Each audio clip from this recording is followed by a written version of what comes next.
for posting her mail. And Simz, turns out she's never posted Musa Khawula's.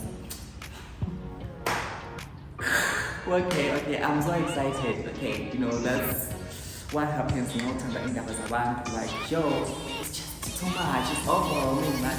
So, Simz didn't post Lerato's husband. Okay, she didn't, but she did speak about it on a YouTube video. And yo, this girl, I'm feeling Salaho, I'm clear page for issues and Desist. So guys, if you've already seen that, Lerato Nxumalo did say that she was coming after each and every YouTuber, be it a blogger, be it whatever that has been posting, about this. How come she hasn't come for Gossip Entertainment or Gossip TV? Because I have seen them not talking about it. But then she did come for Musa Khawula and Simz.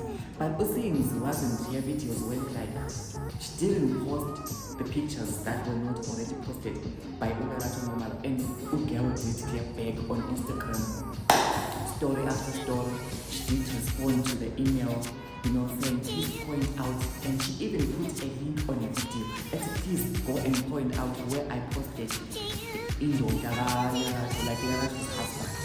Was one piece of Makoto was sitting, what you was one Makoto was sitting. Like it was so messy, you guys. Okay, tell me what you think in the comment section down below. And another thing, when you're watching Sims and Musa video, I'm not supposed to comment on her for the future. In the future, I'm not supposed to talk about anything about her that has a name. But then people are saying that she's embarrassed of her name, because remember she posted that fake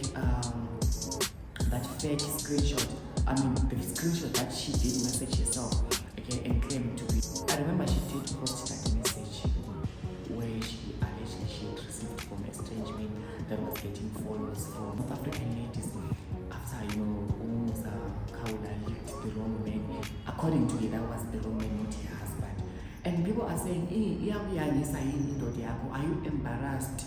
Is your husband embarrassing you? That is what people are saying in the street, you guys. And I hope she doesn't come for me. Anyways, my video barely get for you, so I'm on the safe side. Okay, so you guys tell me what you think in the comment section down below. Why is she hiding a man like that? Okay, it was the matter of privacy, right? Oh, she said she didn't want a man out there and she wanted to keep it private. But now she keeps on denying the man, just like how Jesus was denied 3 times, right? Everything is not husband. Okay, going back to the video. Now, Simz like to say she never liked